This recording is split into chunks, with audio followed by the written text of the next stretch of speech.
திருச்சிற்றம்பலம். உலகெல்லாம் உணர்ந்து போதற்கு அறியவன் நிலவுலாவிய நிர்மலி வேணியன் அழகில் ஜோதியன் அம்பலத்தாடுவான் மலசிலம்படி வாழ்த்தி வணங்குவார்.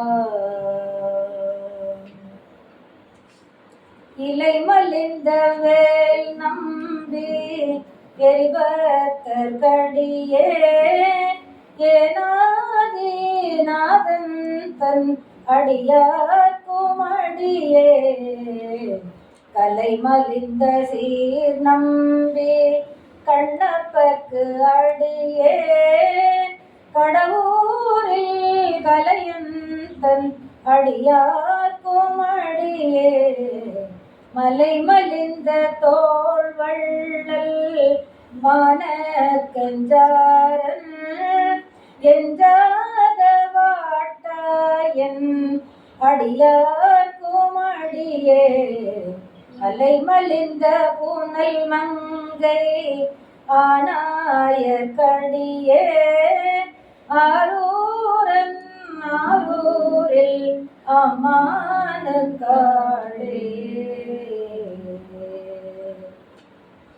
அன்பிற்கும் போற்றுதற்குரிய அடியார் பெருமக்களுக்கு என் பணிவான வணக்கங்கள். நாம் வாரந்தோறும் தொண்டர்தம் பெருமை என்ற தலைப்பிலே நம்முடைய நாயன்மார்களை பார்த்து கொண்டு வருகிறோம். அந்த வகையிலே இன்று கலைய நாயனார், குங்குலிய கலைய நாயனார் என்ற சீர்த்திமிகு அடியாரை பற்றி இன்று பார்க்க இருக்கின்றோம். குங்குலியம் என்பது நம்முடைய கடவுள் திருமுன்பாக சாம்பிராணி போடுவோம் அல்லவா, அது போன்றதொரு மணப்பொருள், புகையேற்றப்படுகின்ற பொருள். ஊதுபத்தி மாதிரி இல்லை, சாம்பிராணி மாதிரி கட்டியான சாம்பிராணி இருக்குமே, அது போல குங்குலியம் என்ற ஒன்று இருக்கும். அதை இறைவன் முன்பு அப்படியே மணமாக பொடித்து மணமாக தூவும் பொழுது இறைவனுக்கு புகை போடுவது என்பது ஒரு பூஜையில் ஒரு பகுதி. தூபம் காட்டுதல், தூபம் என்றால் மணப்பொருள், ஊதுபத்தி, சாம்பிராணி முதலிய தூபங்களை காட்டுதல் என்பது 5 வகையான பூஜை முறையிலே அது ஒன்று. அப்படி இந்த குங்குலிய கலைய நாயனார் என்ற பெயர் வந்ததற்கு என்ன காரணம் என்றால், இறைவன் முன்பு நாள்தோறும் அந்த பூஜை காலங்களிலே குங்குலியத்தை அவர் இறைவனுக்கு முன்பாக தூபமாக காட்டுவார். அந்த தூபம் என்பது அவருக்கும் பிடிக்கும், நமக்கும் பிடிக்கும், காட்டுபவருக்கும் பிடிக்கும், அதை ஏற்றுக்கொள்ளுகின்ற இறைவனுக்கும் பிடிக்கும். தீபம், தூபம், நைவேத்தியம். அதே போல அபிஷேகம், அலங்காரம். அந்த அலங்காரத்திலே மனம் என்பது அடங்கி விடுகிறது. அதுக்கப்புறம் தூபம், தீபம், நைவேத்தியம்.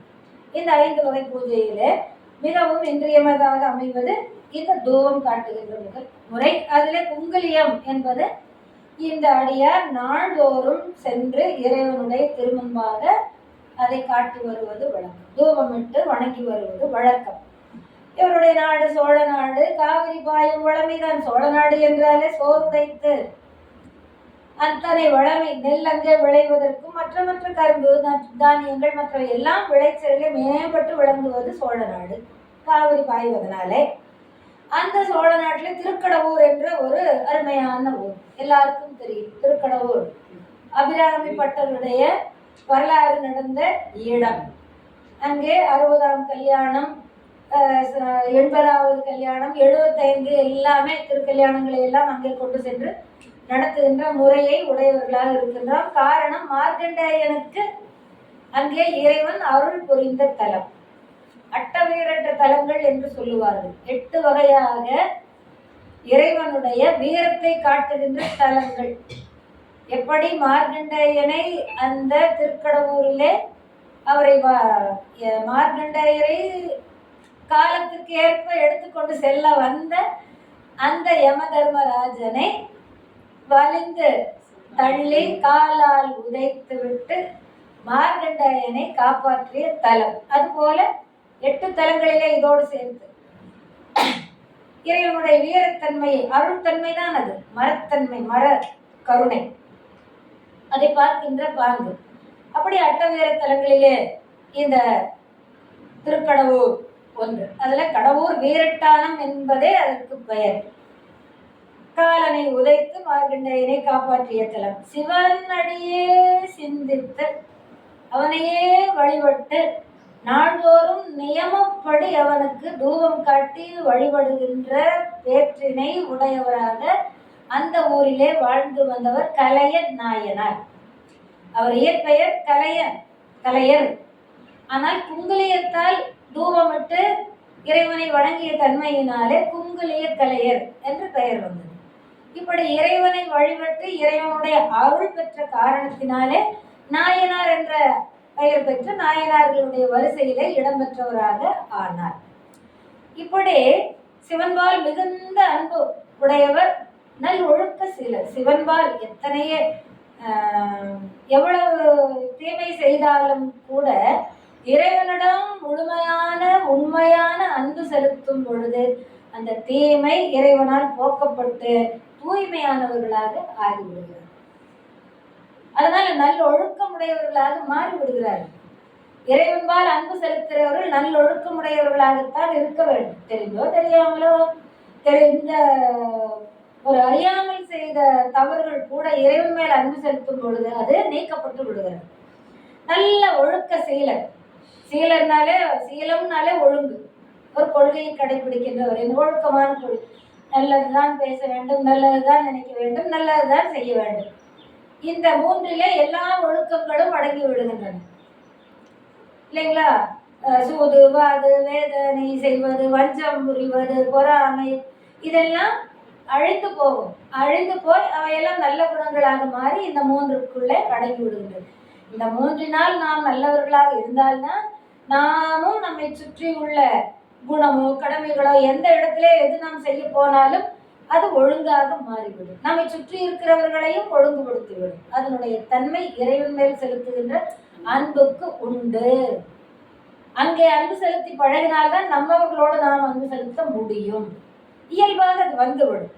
அப்படி நல்ல ஒழுக்க செயலர் அமிர்த கடேசர் இருக்கவர். அங்கே திருக்கடவுரிலே எழுந்தடி இருக்கின்ற இறைவனுக்கு பெயர் அமிர்த கடேஸ்வரர், அமிர்த கடம். அது எதனால் வந்தது? அந்த கடைவார்கள் எல்லாம் பார்க்கடல் கடையும் பொழுது தேவர்களுக்கும் அசுரர்களுக்கும் உண்டான ஒரு நிலை வந்து விடுகிறது, எங்களுக்குத்தான் அமுதம் வேண்டும் என்று. அதனால தேவர்களுக்கும் அசுரர்களுக்கும் அந்த அமுது கிடைக்கின்ற வகையிலே அது மேருமலையை கடைந்தால்தான் அது அந்த அமுது கிடைக்கும். வாசுகி பாம்பை நானாக்கி இருவரும் ஒரு பக்கமாக, வால் பக்கமாக தேவர்கள் நின்று கொண்டு, எல்லாம் உசார்தான், வால் பக்கமாக தேவர்கள் நின்று கொண்டு வாய் பக்கமாக அசுரர்களை நின்று விஷம் வந்து அங்கே போய் அப்புறம் அமுது வந்தால் நாம் எடுத்துக்கலான்னு அவங்களுக்கு ஒரு ஆசை இருக்குது. இருக்கட்டும், மனிதர்கள் எப்போ போனாலும் ஆசை தான். தேவர்களாயும் கூட மனித இயல்பு வந்து விட்டுட்டு போகிறோம், இருக்கட்டும், அது ஒரு உரம். ஆக அப்படி பார்க்கடலை கடைந்து அமுதம் எடுத்து தேவர்களுக்கு கொடுத்தவர். முதல்ல வந்த விஷத்தை தன்னுடைய கண்டத்திலே பார்வதியின் கையால் அடக்கப்பட்டு விட்டார். அதனால்தான் அமிர்த நஞ்சுண்ட கண்டர் என்று பெயர். அதனால அமிர்த கடேஸ்வரர் என்ற அந்த பெயரும் அவருக்கு முறையாக வந்தது. நியதியாக இந்த திருப்பணியை செய்து வந்தார். வருகின்ற நாளிலே திருவருளாலே அவருக்கு வறுமை வந்தது. ஏன் வரும்? இறைவனுடைய சோதனை தான். இவர் இப்படியே இருக்கின்ற பொழுது, ஓரளவுக்கு செல்வம் இல்லை நல்ல செல்வம் இருக்கின்ற பொழுதுதான் இந்த பணியை செய்கின்றாரா, அல்லது இல்லாத காலத்திலும் இந்த பணியை தொடர்ந்து செய்து விடுவாரா? சோதிக்க வேண்டும் அல்லவா என்று சொல்லி அவருக்கு எப்போதுமே இறைவனுக்கு அதுதான்.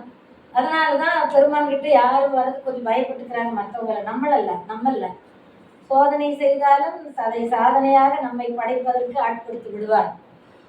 நமக்கு சரி, இறைவன் சோதனை, இது நாம் வாங்கி வந்த விதி, நாம் செய்த வினை, இது முன்வினை பயன் என்று எடுத்துக்கொள்ளுகின்ற பாங்கு நம்முடைய சமயத்துல நமக்கு கற்பித்து விடுகிறார்கள். அதனாலே சரி என்று ஒப்புக்கொள்ளுகின்ற பாங்குக்கு வந்து விடுகின்றோம். அப்போ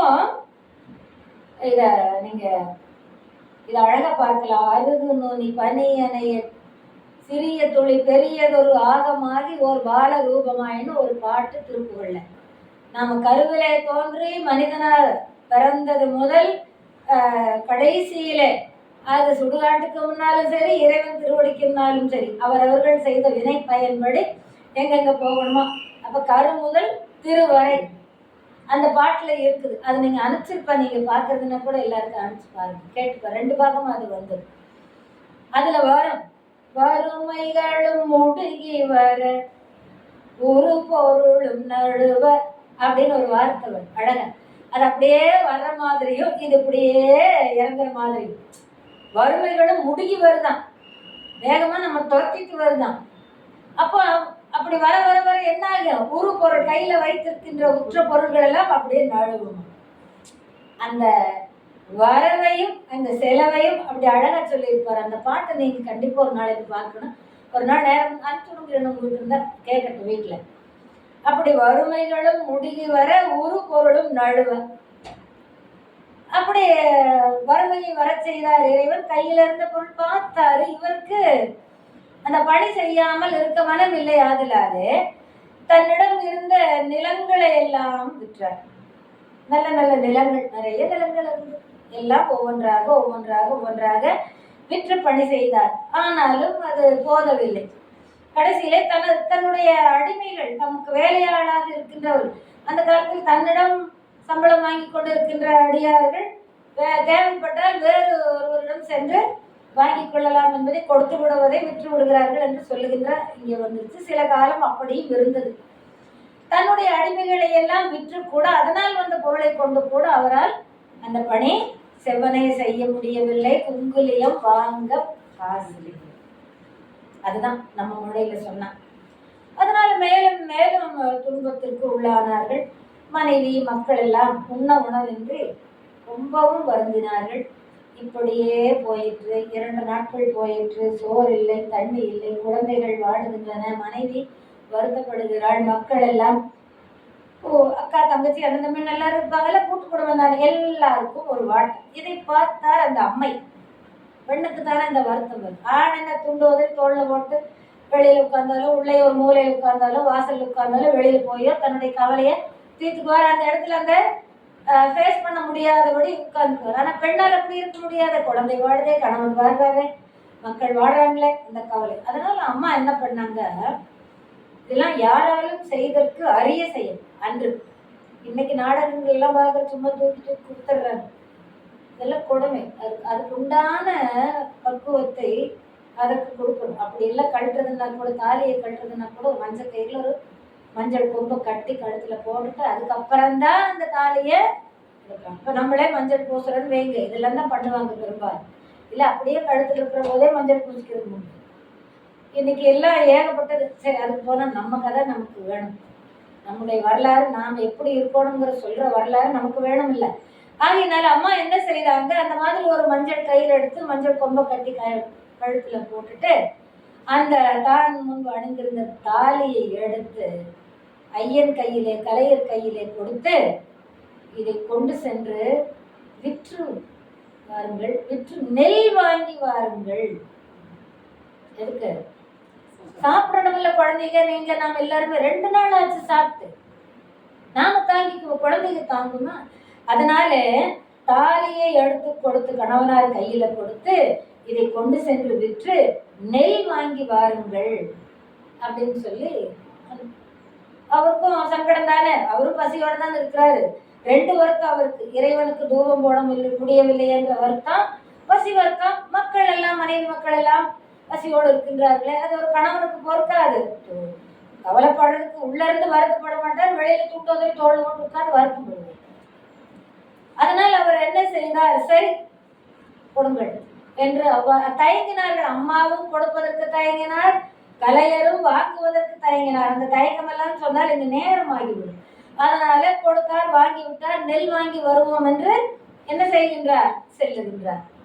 இப்ப பார்த்து மறுபடியும் இறைவன் சோதனை வைப்பார்ல, அப்ப பார்த்து குங்குலியம் வாங்கலையோ, குங்குலியம் வாங்கலையோ, குங்குலியம் வாங்கலையோ, குங்குலியம் வாங்கலையோ, நல்ல மனம் மிக்க குங்குலியம் இது வாங்கலையோ அப்படின்னு சொல்லி விட்டுட்டு வர. இந்த திருவிளையாடல் புராணத்துல வந்திக்காக அந்த வைகை கரையை அடைக்கிற போது வந்திக்கு ஆள் இல்லைன்னு சொல்லும்போது அவங்க வீட்டுக்கு முன்னாலேயே போய் கூலிக்கு ஆள் கொண்டு வரட்டும் அப்படின்னு சுவாமியே போனார். அந்த மாதிரி இவர் நெல் வாங்க காசு தாலி கொண்டு போறாரு. அவர் முன்னால குங்குலியம் வாங்கலையோ, மனம் மிக்க குங்குலியம் வாங்கலையோ, இறைவருக்கு உகந்த மனம் மிக்க குங்குலியம் வாங்கலையோ, அவர் அப்படித்தானே வச்சுட்டு வருவார். நம்ம பொருளை விற்பனை செய்யறதுக்கு என்னென்ன இல்லாமோ சொல்லணுமோ மேம்படுத்தி அதையெல்லாம் சொல்லி வித்துட்டு அப்ப எவருக்கு என்ன நினைவு வரும்? அடடா, நெல்லாவது புல்லாவது பொண்ணாவது மனைவியாவது மக்களாவது என்ன செய்தார்? யாதொன்றும் இல்லையாகி இருபகல் உணவு மாறி பேதுரும் மைந்தரோடும் பெருகு சுற்றத்தை நோக்கி காதல் செய் மனைவியார்தம் கணவனார் கலைஞனார் கை கோதில் கணவனார் கை கோதில் மங்கள நூல் தாலி கொடுத்து நிற்கொள்ளும் என்று சொல்லி அனுப்பிய மனைவி அதை மறந்தார், நெல்லை மறந்தார், மக்களை மனைவி மக்களை எல்லாம் மறந்தார், குங்குலியத்தையே நினைந்தார், இறைவனையே நினைந்தார். இறைவா, இதை தவிர எனக்கு என்ன, நல்ல வேளை என்று சொல்லி மனதிலே நினைத்து கொண்டு கடகட என்று என்ன செய்தார்? அப்பா நெய் குங்குலியம், ஆமா இது குங்குலியம், மணமிக்க குங்குலியமா? ஆமா நான் தான் சொன்னேனே மணமிக்க குங்குலியம். என் கையில் காசு இல்லை, ஆனால் பொண்ணு இருக்கிறது தருவாயா? ஆஹா, அதற்கு என்ன, என்ன மாதிரியாக பொன் தருகிறீர்கள்? மோதிரமா வளையல், என்ன மாதிரியாக பொன் தருகிறீர்கள் அப்படின்னு அவன் அந்த குங்குலிய கலைஞர் குங்குலியம் விற்பவர் கேட்டார். உடனே அவர் ஏதும் பேசாமல் கையில் இருந்ததை எடுத்து கொடுத்தார். ஒப்பில்லாத குங்குலியம் கொண்டு ஓர் வணிகன் எதிரே வர இப்பொதி மூட்டை, இந்த பொதி மூட்டை என்ன இருக்கிறது? குங்குலியம் நல்ல மனம் மிக்கது என்று குங்குலியம் விற்பவர் சொல்ல கேட்டதும் முகம் மலர்ந்தார் கலையர். எதற்கு முகம் மலர்ந்தார்?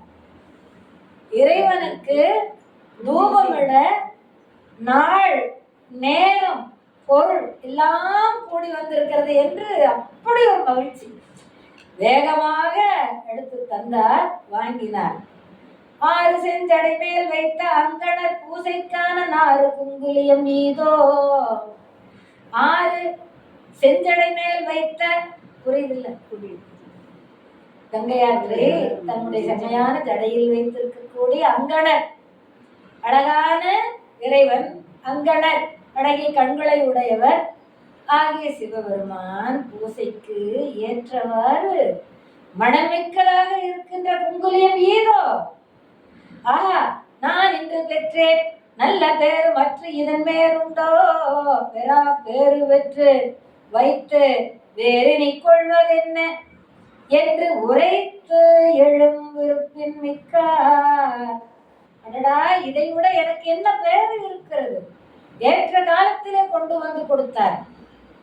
காலத்தினால் செய்த நன்றி சிறிதெனும் ஞாலத்தின் மனப்பெரு.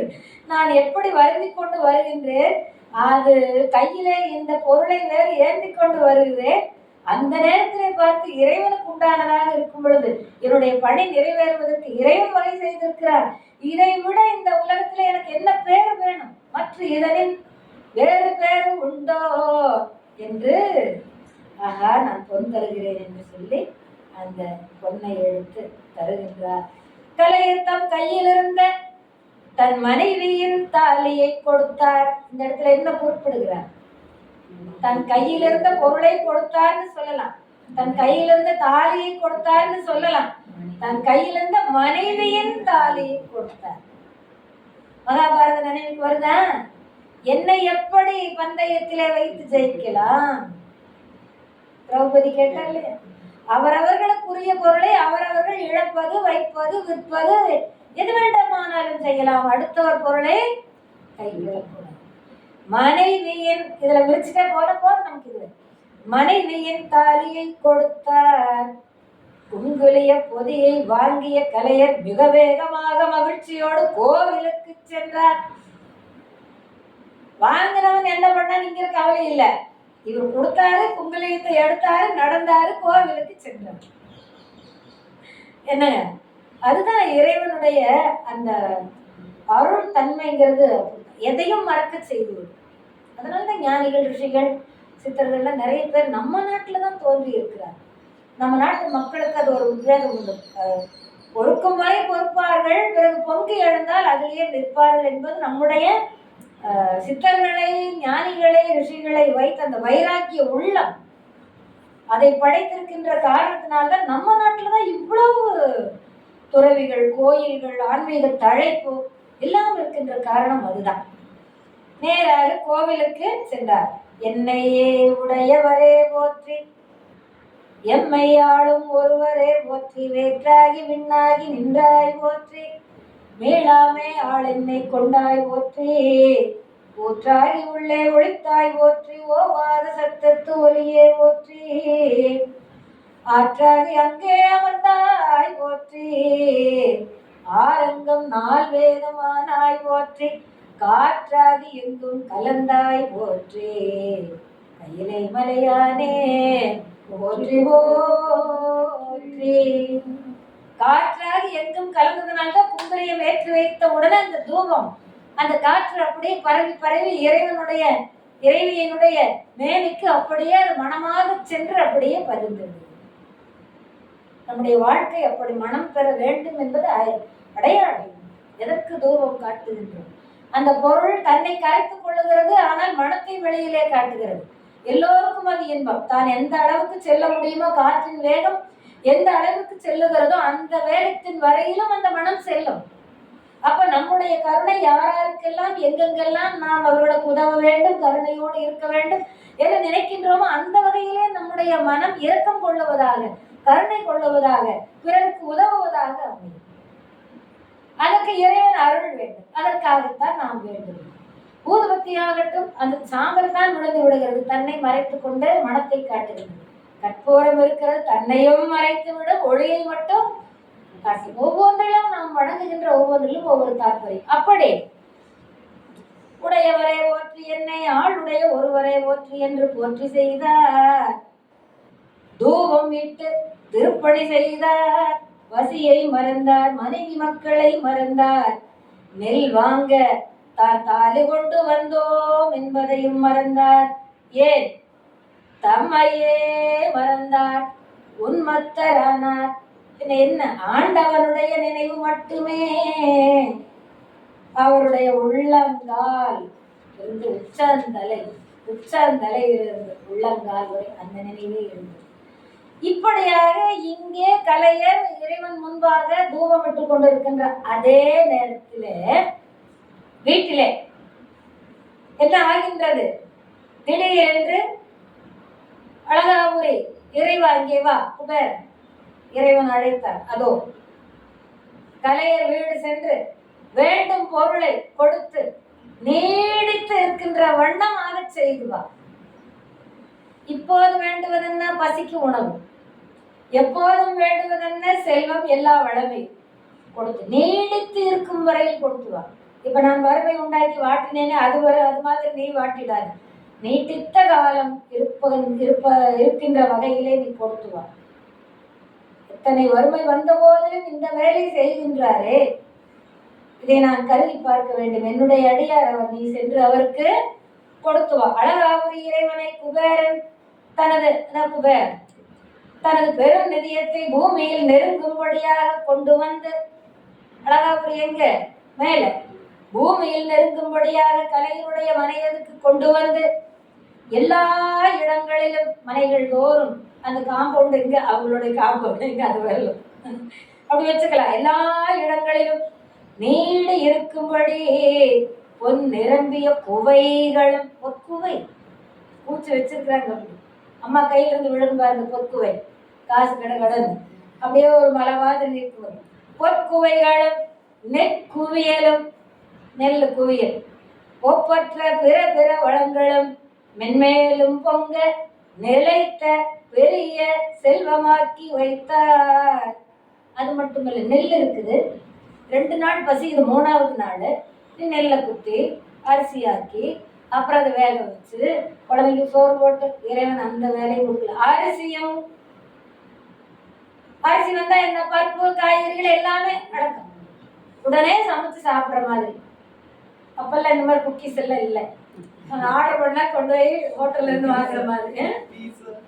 அதுக்கு ஆமா எது வேணுமோ அது உடனே. அப்போ உடனே சமைத்து கொடுக்கின்ற வகையில் எல்லாத்தையும் அரிசி பருப்பு தனியா சொல்றாரு சேர்க்கிறார் சாமி. அப்போ மக்களினுடைய கவலை எப்படி இருக்கும்? அன்றாட வாழ்க்கையில ஒவ்வொரு மனிதனும் அந்தந்த நிலைகளில் இருந்து தாய் தந்தை மனைவி மக்கள் சுற்றத்தார் கணவர் என்று எல்லா நிலைகளிலும் வைத்து பார்த்து அவரவர்களுக்குரிய கடமையிலே எப்படி எப்படி வருத்துவார்களோ அந்த வருத்தங்களை எல்லாம் போக்குகின்ற வகையிலே குபேரனை அனுப்பிட்டு எல்லா செல்வங்களையும் நிறைவுற செய்தார் இறைவன். யாருடைய மனையிலே? கலையருடைய மனையிலே. அன்பரங்கிருப்ப நம்பர் அருளினால் அழகை வேந்தன் தன் பெரு நிதியம் தூர்த்து, அப்படியே தூர்த்து எடுத்துட்டு வந்துட்டார், வேரோட பிடிக்கின்ற அந்த மாதிரி ஒரு அடையாளத்துக்கு சொல்றார். தூர்த்து தரணி மேல் நெருங்க, இந்த பூமியின் மேல் நெருங்கும்படி எங்கும் பொன்பயில் குவையும் நெல்லும் பொருவில் பல்வளனும் பொங்க மண் பெருஞ்செல்வம் மாக்கி வைத்தனன் மனையில் நீட, மனையில நீடு இருக்கும்படி வைத்தார். எப்படி இருக்கும் அந்த அம்மைக்கு? அவருக்கு திக்குமுக்காட திகிக்கின்றார். ஆனால் அதையெல்லாம் அந்த நேரத்தில் வெளிக்காட்ட முடியவில்லை. குழந்தைகள் எல்லாம் பசிக்கு வாடி இருக்கு. உடனே அதைத்தான் பார்த்தார். மற்றவர் மனைவி யாரும் மக்களும் பசியால் வாடி அற்றை நாள் இரவு தன்னில் அயர் ஊற துயிலும் போதில் நற்றவ கொடி என்னார்க்கு கனவிடை நாதன் நல்க தெற்றென உணர்ந்து செல்வம் கண்ட பின் சிந்தை செய்வார். இந்த அம்மா எழுந்துச்சு பாக்குறாங்க. அப்போ அந்த நைட்டு அந்த கனவுல அம்மாவுக்கு ஆண்டவன் கனவுல இந்த மாதிரி சொல்றாரு, குபேரன் வந்திருக்கிறாரு, இந்த மாதிரி செல்வங்களை எல்லாம் நிறைச்சிருக்கிறாரு, தேய்க்க வேண்டாம், நீ குற்றப்படி செய்வாயார். பசியால் வாடி அந்த 2ஆம் நாள் இரவு, சாரி 3ஆம் நாள் இரவு அயர்வுற துயிலும் போது, பசியில் தூக்கம் என்ன வருமா அப்படி வந்துருச்சு. தூங்கினவங்க நல்லா தூங்குறாங்க. நற்றவ கொடியன்னார்க்கு நல் தவமுடைய கொடி போன்றவர் அந்த மனைவியா. மனைவி இல்லைன்னா ஆடவர்னால ஒன்றும் செய்ய முடியாது. பகுதி இல்லை, செய்ய முடியாது. எத்தனை பொறுமை இருக்கணும். மக்களை தண்ணியாவது கொடுத்து காப்பாற்றி வச்சிருப்பா, வார்த்தையில் அன்பு வார்த்தையாவது காட்டி அந்த கணவனை பெறுவதற்கு நல்ல தவம் செய்திருக்கிறார் இந்த அம்மை. இப்படிப்பட்ட நிலையிலும் கூட குங்குலியத்தை வாங்கி இறைவனுக்கு தூபம் செய்து வழிபடுகின்ற அளவுக்கு வச்சிருக்காங்க. இப்படியாக கனவிடை நாதன் சிவபெருமான் வந்து சொல்லிட்டாரு. பார்த்த உடனே இவ இத்தனை ஆச்சரியப்பட்டு உணர்ந்து கொண்டால், இருந்தாலும் என்ன செய்யறாங்க? குழந்தைகளுக்கு அன்னம் படைப்பதற்குண்டான உதவி செய்கிறார். நெல் பெற்று வரும் வரை அன்பரும் அவரது குடும்பமும் பசித்திருப்பதை இறைவரால் பொறுக்க முடியவில்லை. நமக்கு குங்குலியம் வாங்கி வச்சுட்டார். நம்முடைய அடியாருக்கு, அடியாருடைய குடும்பத்துக்கு இந்த மாதிரி துன்பம் வந்தா பொறுக்க மாட்டார். அதுதான் இறைவனுடைய திருவருள். அதனால அவரால் பொறுத்துக்க முடியல. என்ன செய்தார்? உடனே சமைக்கும் பொருட்டு வகை வகையாக பொருட்களை கொண்டு வந்து அடுக்கி விட்டார். நெல் வந்த பின்னால் அதனை அரிசியாக்கி எப்போது சமைப்பது? அதையும் கூட இறைவரால் பொறுத்து கொள்ள முடியவில்லை. அரிசியாக அனுப்பினார். செல்வம் வீடெல்லாம் நிறைந்திருந்த அந்த நேரத்திலே வீட்டில் மனைவியாரும் மக்களுமாக பசியால் வாடியவாறே அந்த நாள் இரவில் 3ஆம் நாள் இரவிலும் பசித்திருப்பதால் வந்த அயர்வினால் உறங்கி விட்டதுன்னு கனவுல வந்தாரு. இதெல்லாம் சொன்னாரு. அம்மையார் இப்ப சமைக்க போயிட்டார். குங்குலிய கலைஞருடைய மனைவி என்ன செய்தாரு? சமைச்சு ஆல்ரெடி ரெடியா வச்சுட்டார். எல்லாம் சமையல் எல்லாம் ரெடி. எப்படி? அறுசுவை உணவு. எங்க படிச்ச ஞாபகம் வருதா? கொண்டு வந்து மனை புகுந்து புலாவு பாதம் விளக்கி மண்டு காதலில் ஆசனத்திடை வைத்து அர்ச்சனை செய்த பின் உண்டி 4 விதத்தில் 6 சுவை சிறத்தன ஒப்பிலா அண்டர் தொண்டர் இச்சையின் அமுது செய்ய அளித்தனர். அப்படி 6 வகை 4 வகை 6 சுவை. அதே மாதிரி இங்கு கலையருடைய மனைவியாரும் சமைத்து எல்லாம் ரெடியா வச்சாச்சு. ஐயன் வந்தாச்சு. அவருக்கு அப்புறமா மற்றதெல்லாம் பேசிக்கலாம். ஐயனோட நிறைய அடியார்களையும் கூப்பிட்டு வந்து உட்கார வச்சு எல்லாருக்கும் ஒரே மாதிரியாக சாதம் படைத்து உண்ணச் செய்கின்றார்கள். அப்படி அவர்கள் உண்ணுவதற்கு முன்பாக அவர்களுக்கு பூஜை செய்வது மரபு. அதற்கு மகேஸ்வர பூஜை, மாகேஸ்வர பூஜை என்று சொல்லுவாங்க. மாதேஸ்வர பூஜை, மாகேஸ்வர பூஜைன்னு சொல்லுவாங்க. அப்படி அடியார்களை அழைத்து அங்கே அமர்வித்து அவர்களுக்கு பூஜை செய்து படைத்து உண்ணச் செய்வதற்கு பெயர் மாதேஸ்வர பூஜை.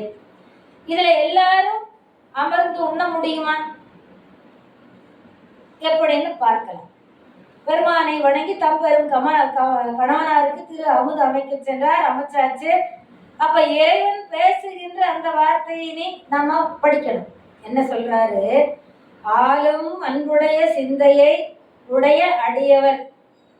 இந்த குங்குலிய நாயனாருடைய அன்பை எல்லாரும் அறிய வேண்டும் என்று நினைத்த இறைவன் அந்த வகையினாலே அவரிடம் சொல்லுகின்றார், கலையா சால நீ பசித்தாய், மிகவும் நீ பசித்திருக்கின்றாய். உந்தன் தட நெடுமலையில் நன்னி, உன்னுடைய மிகப்பெரிய அகன்ற வீட்டுக்கு சென்று, அப்ப அவர் மாளிகை பெருசு தானே, முதல்ல இருந்தது தானே. நன்னி அடைந்து பாலின் இன்னடிசில் உண்டு பருவரல் ஒழிக என்ற யார் சொல்லும் வார்த்தை இது? சிவபெருமான் சொல்லுகின்ற வார்த்தை. யாரிடம் சொல்லுகின்ற வார்த்தை? கலையரிடம் சொல்லுகின்ற வார்த்தை. சால பசித்தாய், நீ ரொம்பவும் பசித்திருக்கின்றாய். இது ஒரு சொல்ல ஒண்ணு. சால பசித்தாய், நீ ரொம்பவும் பசித்திருக்கின்றாய். உன்னுடைய வீட்டுக்கு சென்று தடமனை, பெரிய மனை, இது பெரிய மனையா இருந்து என்ன பண்றது? அங்க ஒண்ணுமில்லாம் போய் நான் சோதிச்சுட்டேன். இப்ப நீ பாரு, அந்த பெரிய தடன அகன்ற பெரிய அர்த்தம். இப்ப நீ போய் பார்த்தீங்கன்னா உன் கால் வைக்க இடம் இல்லாம செல்வங்கள் அங்கங்கே குவிந்திருக்கிறது. அங்க போய் பாலின் இன்னடிசில், பால் சோறு சாப்பிடப்பா. வெறும் சாதம் சாப்பிடாம இருந்த 3 நாளா போய் பால் சோறு சாப்பிடும் அப்படின்னா என்ன அர்த்தம்? எத்தனை செல்வம் கொடுத்துருக்காரு. பால் சோறு, பால் இனிமை உடையது. அது கூட கொஞ்சம் இனிமையும் சேர்த்து பாலின் இன்னடிசில், பால் போன்ற இனிமையான சுவையுடைய உணவை உண்பாயாக, பருவரல் ஒழிக, துன்பத்தை நீக்குக என்று சொன்னார். இறைவன் சொன்னதுக்கு பின்னால் அங்க நிக்க அவரு கடகடன் வந்துட்டார். பருவரல் ஒழிக, துன்பம் ஒழிக. இப்போது மட்டுமல்ல, எப்பொழுதும் உன்னுடைய துன்பத்தை ஒழிக. பால் நினைந்தூட்டும் தாயினும் சால பறிந்து நீ பாவியேனுடைய ஊனினை உருக்கி உள்ளொளி பெருக்கி உலப்பிலா ஆனந்தமாய தேனினை சொரிந்து புறம் தெரிந்த என் செல்வமே சிவபெருமானே, யான் உன்னை தொடர்ந்து சிக்கன பிடித்தேன். போக முடியாது. சிக்கன பிடித்தேன், எங்க எழுந்து அழுவதினே, நான் இனி எங்க போவேன்? யார்கிட்ட போக தேவையில்லை. அப்படி பாலுக்கு அழுகின்ற குழந்தையினுடைய தன்மை தெரிந்து தாயை விட முன்னால வந்து பால் கொடுத்து உதவுவார். அதுக்கு ஒரு வரலாறு, தாய்மான சுவாமிகள் கோயில் இருக்கிற வரலாறு நமக்கு. எப்போதுமே துன்பம் இல்லாமல் இருப்பாயாக என்று அருளினார். வீட்டுக்கு சென்றார். எல்லா அடியார்களையும் வரவழைத்து எல்லாம் ரெடியா போச்சு. அப்ப சொல்றாரு, வில்லொத்த நுதலாய், மனைவியை நோக்கி வில்லொத்த நுதலாய். இந்த கற்பனை எல்லாம், இந்த வளமையெல்லாம் எப்போ வரும்? மனசுக்கு இறைவனுடைய அருள் நிறைந்திருக்கிற போது. வில் ஒத்த நுதலாய், இந்த விளைவெல்லாம் என் கொல், இதெல்லாம் எப்படி என்னாச்சு, எப்படி ஆச்சு என்று கேட்க, அல்லொத்த கண்டன் எம்மான் அருள் தர வந்தது. அல் ஒத்த கண்டன், அருள், அல்லுன்னா இருட்டு, இருளை ஒத்த, இருளை போன்ற கண்டம், விஷம் இருட்டா தன் கருப்பா தனது. அப்படி நஞ்சுண்ட கண்டன் நமக்கு தந்த அருள் செல்வம் எது, அதனால் வந்தது என்றார். தேவ மாதர்களில் தாலி இழக்காமல் காத்தவனே, என் தாலியையும் காப்பாற்றியுள்ளாய் நீலகண்டரே. இப்பதானே படிச்சோம். அந்த பார்க்கடல் கடைந்து தேவர்களுடைய மனைவிகள் எல்லாம் இறக்காமல் காத்து தாலியை தந்தவர். அதை சொல்லி இந்த அம்மா அவர்கள் தாலியை எல்லாம் காத்தாயே, அடியேனுடைய தாலியையும் காத்த இறைவனார் என்று வணங்கினார். உடனே கலையினார். இறைவன் திருவுருளால் இத்தனை வந்தும் அடைந்தது என்று வணங்கி துதித்தார். சரிங்களா? அப்பதான் அந்த எல்லாரையும் அழைத்து வரது ஒரு பாட்டு. இதோட இன்னொரு இது முடிக்கலாம். அம்மையார் கணவனாரை கண்ணுதல் பெருமானின் அன்பரோடு கண்ணுதல் பெருமானுடைய அன்பர் அடியார்களை எல்லாம் அழைத்து உட்காரச் செய்து, கணவனையும் உட்காரச் செய்து, மக்களையும் உட்காரச் செய்து, விதிமுறை தீபம் ஏந்தி, விதிமுறை அப்படி உட்கார வச்சு செய்யறது விதியினால் செய்யப்படுகின்ற பூஜை. ஏந்தி மேலும் இன்னடிசில் ஊட்டினா எல்லாருக்கும் பூஜை செய்து, மாகேஸ்வரர் பூஜை பேர் சாப்பிடுங்க சாப்பிடுங்க. அது நுகர்ந்து எல்லோரும் இன்பம் மார்ந்தார், கலையரும் இன்பம் மார்ந்தார். அதை விட என்ன வேற மகிழ்ச்சி, ரொம்ப மகிழ்ச்சி அடைந்தார். இறைவனது அடியார்களோடு அமர்த்தி இந்த மாகேஸ்வர பூஜை செய்வது, அதை செய்து நிறைவு செய்தார் அம்மா. தன் கணவனுக்கு மட்டும் விடவில்லை, தன் போல அடியார்களும் உண்ண வேண்டும் என்ற கருத்தினாலே அவர்களோடு அமரச் செய்து இன்னடிசில் ஊட்டினார் அம்மையார். இது ஒரு வகையான சோதனை உங்களைய கலையருக்கு கொடுத்து நிறைவு செய்தார். இன்னொரு வகையிலும் சோதனை செய்கிறார். பார்க்கலாமா?